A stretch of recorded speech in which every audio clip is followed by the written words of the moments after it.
الإنسان الروحي يجعل الله الأول في كل اهتماماته. الشواهد 44 6 1 8 17 21 6 22 13.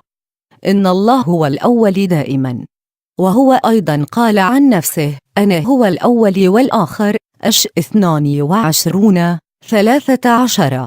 وكما كان الله الأول، اهتم بأوائل الأشياء وطلبها، وبذلك وضع لنا وصية البكور في تقديمها ومباركاتها، فقال: قدسوا لكل بكر، كل فاطح رحم، إنه لي. 13 2. وطلب البكور أيضا في البهائم والأغنام. 13 12 15. وأيضا أبكار الغلات والثمار. 33 16. وكان يقدم لله أول حزمة من الحصيد 23 10. وكانت قطاف باكورة الثمار أول سنة تعطى للرب، حتى باكورات الجز أيضا 20 40 حينما يجزون صوف الغنم، وكذلك أوائل كل الباكورات. ولم يطلب الله الأبكار فقط، وإنما باركهم أيضا. كل شيء له هو مبارك، بل هو مقدس، لذلك قال: قدسوا لكل بكر. وكان الله يبارك البكر، له البركة وله البكورية وله نصيب 2 من أخوته، وله رئاسة العائلة بعد أبيه، وله الكهنوت أيضا قبل نظام الكهنوت الهاروني. كان شعور كل إنسان يقدم البكور أن الله في الأول. خيرات أرضه، إنتاج غنمه وبهائمه، بالأول ثمر البطن، كله لله وليس له. وكان يفرح بأن يكون الله أول من يأخذ. وهكذا إذا نظرنا إلى أول وصية نجدها للرب، بل ليست الوصية الأولى فقط، بل الوصايا الأربع الأول. كل وصايا اللوح الأول كانت خاصة بالرب، أما وصايا اللوح الثاني فهي خاصة بالعلاقات البشرية، لأن الله أولاً. كذلك المحبة موجهة لله أولاً ثم للناس فيما بعد. الوصية الأولى والأهم هي هذه: تحب الرب إلهك من كل قلبك ومن كل نفسك ومن كل فكرك ومن كل قدرتك. هذه هي الوصية الأولى. مر 12 28 - 30. والثانية هي: تحب قريبك كنفسك، فله أولاً. ولأن المحبة هي لله أولاً، لذلك قال الرب: من أحب أباً أو أما أكثر منه فلا يستحقني، ومن أحب ابناً أو ابنه أكثر منه فلا يستحقني. 37. حتى النفس لا تكون أولاً، بل الله. وهكذا قال أنه من أجل ينبغي أن تنكر ذاتك وتتبعه، بل قال أكثر من هذا: من وجد حياته يضيعها، ومن أضاع حياته من أجل يجدها. متى 10:39. الإنسان الروحي يجعل الله باستمرار هو الأول في حياته وفي اهتماماته، ولا يسمح لأية اهتمامات أن تعوقه عن محبة الله أو أن تحظى بالأولوية في حياته. قال السيد المسيح لمرثا: أن تهتمين وتضطربين لأجل أمور كثيرة، ولكن الحاجة إلى واحد. 41. أما مريم فقد اختارت النصيب الصالح، اهتمت به. وأنت يا أخي بماذا تهتم؟ ما هي الأولوية في حياتك؟ حسب أولوياتك يكون حماسك ويكون عملك وتكون إرادتك. إن الناس يختلفون في اهتمامهم، كما اختلفت مريم ومرثا. كان اهتمام مريم بمحبته وجلوس عند قدمه والاستماع إليه، وصارت إحداهما للخدمة والأخرى مثالاً للتأمل. وقليلون مثل القديس بولس الرسول من جمعوا بين الأمرين: الرعاة اهتموا بالخدمة، والرهبان بحياة التأيل وحسب اهتمام كل واحد كذا أنت حياته. فهل الله هو الأول في حياتك؟ ولكي نفهم هذا السؤال نضع أمامنا قصة أبينا إبراهيم الذي منحه الله ابنا في شيخوخته، فلما فرح به قال له: خذ ابنك وحيدك الذي تحبه إسحاق وقدمه لمحرقة. فماذا فعل أبونا إبراهيم؟ لم يفكر إطلاقا، بل جعل الله أولا، ومشاعره هو كأب لإسحاق أخيرا، وكذلك مشاعر سارة أو الصبي. الله هو الأول، نحبه ونطيعه، ثم إسحاق يأتي في محبته بعد ذلك. لا يتقدم الله إطلاقا. الله يرديه محرقة، فليكن أمر الله نافذا وننفذه بسرعة وردة. قصة أخرى هي قصة حنأم صموئيل التي رزقت به بعد عمقها سنوات وبعد صلوات وبكاء، ولكنها جعلت الله أولا، وقدمت هذا الطفل صموئيل لخدمة الرب في الهيكل. إنه درس لكل أم تبخل على الله بتقديم ابنها لخدمته، سواء طلبه الله للرهبنة أو طلبه للكهنوت. الله أولا، ومشاعر الأمومة ثانية أو ثالثا، بل الواجب أن تقدم هذا الابن بفرح. وهذا أيضا درس لكل زوجة يطلب زوجها للكهنوت. لا يصح أن يقولوا ستشغله الخدمة عنا وعن البيت، بل يجب أن تقدمت للرب وتقول الله أولا. الإنسان الروحي يجعل الله أولا في الطاعة، ويقول مع الرسول: ينبغي أن يطاع الله أكثر من الناس. 5:29. وصايا الله أولا، وبعد ذلك كل ما يطلبه الناس، وبعد إذ كل رغباتنا وطلباتنا الخاصة وكل طاعة للناس يجعلها الإنسان الروحي في نطاق طاعته لله. أما إن تعارضت معها فينبغي أن يطاع الله أولا، وإذ يجعل الله أولا يضع ذاته أخيرا ولا ينظر إلى ذاته مطلقا. انظروا إلى قصة يوحنا المعمدان الذي لما ظهر المسيح تخلى يوحنا عن كل خدمته وعن كرازته وعن تلاميذه أيضا، وسلم العروس للعرس، ووقف من بعيد يفرح كصديق للعرس قائلا: ينبغي أن هذا يزيد وأنا أنقص. 3:30. إن السيد المسيح كان كل اهتمامه بالآخرين وبملكوت الله، كان يجول يصنع خيرا. 10:38. يكرز ببشارة الملكوت ويشفى كل مرض وضعف في الشعب. 4:23. يتحنى على الكل ويشبع كل حي من رضاه، يبشر المساكين، يعصب من كسر القلوب، ينادى للمسبيين بالعتق وللمأسورين بالإطلاق. 61:1.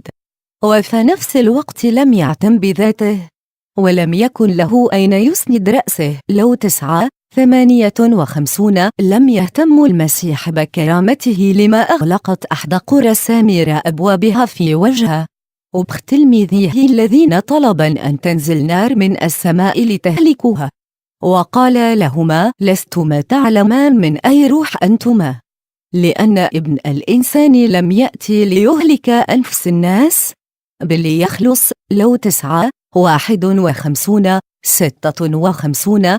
وحتى على الصليب كان كل اهتمامه بخلاص البشر وبالمغفرة حتى لصالبيه، وبالفردوس حتى للص، كما اهتم بأمه القديسة العذراء وبتلميذه القديس يوحنا.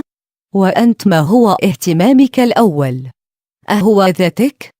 الإنسان الروحي يخرج من دائرة الذات لكي يهتم بالآخرين ويهتم بهم بأسلوب روحي، اهتماما من عمق القلب تصل فيه خدمته إلى مستويات عالية من العطاء والبذل، إلى حد بذل النفس أيضا، وبذل راحته من أجل راحة غيره. أحياناً يكون كل اهتمام الإنسان أن يصل إلى غرض ما، وربما لا يكون غرضاً روحياً، وإنما هو لإثبات الذات ووجودها أو لارتفاعها بطريقة ما. وفي سبيل هذا الوصول لا يهتم بالوسيلة ماذا تكون، روحية أو غير روحية. لا يهمه أن تكون حيلة بشرية أو عالمية أو طرقاً خاطئة.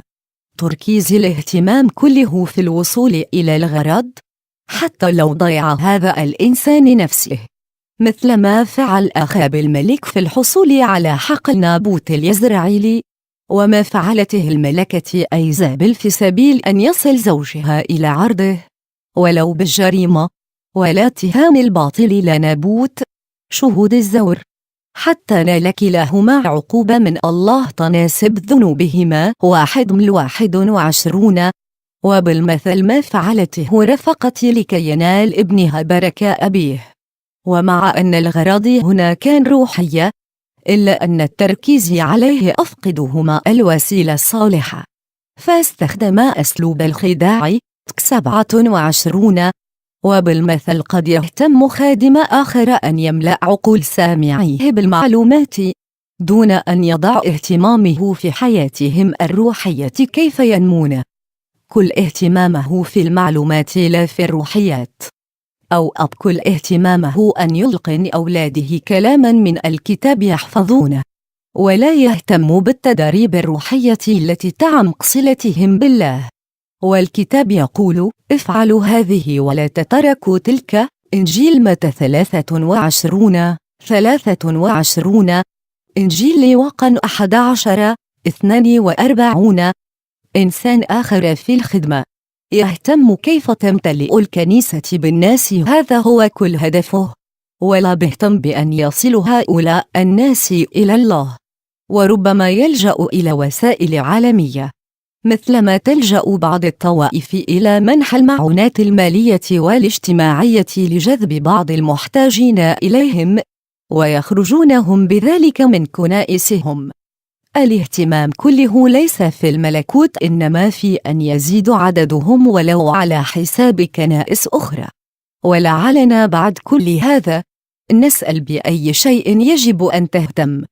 إن ربنا يسوع المسيح يقول في العظة على الجبل: اطلبوا أولا ملكوت الله وبره. 6:33. هناك مشكلة نجدها في إنفاقات ومشروعات بعض الكنائس. غالبية المال قد تنفقه على البناء والتعمير، أو على تجميل الكنيسة وتزيينها بالديكور وبالأيقونات وبالنجف الغالي، ولا يعطى مجلس الكنيسة ولا كهنتها نفس الاهتمام لخدمة الفقراء والحالات المحتاجة من أجل الأحياء المجاورة المحتاجة إلى رعاية روحية، ولا حتى الاهتمام بالخدمة الروحية في نفس الكنيسة. للأسف كل الاهتمام مركزي في البناء والديكور. نفس الوضع في عناية الأسرة بالطفل. يقول الأب والأم أن اهتمامها الأول هو تربية أطفالهما ورعاية مستقبلهم. وحسن يقولون: ولكن أي نوع من التربية يهتمون به؟ إنهم يهتمون بصحة أولادهم، وأكلهم وشربهم ولبسهم، وأيضا تعليمهم وإعدادهم لوظيفة لائقة، ثم بعد ذلك بتزويجهم. ويقول الآب بعد ذلك، ويقول الأم كذلك: أشكرك يا رب إني أديت رسالتي نحو أبنائي، الآن ضميري استراح من جهتهم. ومع ذلك لا يضعون اهتمامهم الأول بتربيتهم الروحية وبمصيرهم الأبدي. لا يعطونها الغذاء الروحي اليومي مثل ما يعطونها غذاءهم الجسدي. وإن سألتهم عن واجبهم في ذلك، ربما يجيبون: إننا أرسلناهم إلى مدارس الأحد دون متابعة لما أخذوه أو حفظوه من دروس، ودون إضافة شيء خلال الأسبوع. الأب غير مسؤول عن معلومات ابنه الدينية وعن تربيته الروحية، وكأن الأم غير مسؤولة التي استلمت ابنها من المعمودية كشبينة له تتعهده بالعناية الروحية وبالتعليم الديني وبالتدريب على الفضائل. وفي الخدمة الاجتماعية قد نجد نفس الظاهرة.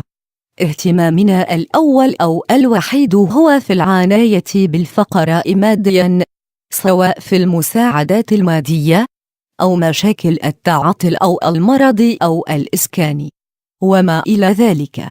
ويندر أن يعطى اهتمام حقيقي بروحية هؤلاء المحتاجين، وإن عقد لهم اجتماع روحي قد يكون شكلي لا اهتمام فيه يربط هؤلاء الناس بالله وبالاطمئنان على حياتهم الروحية وعلى تناولهم واعترافاتهم وتوبتهم.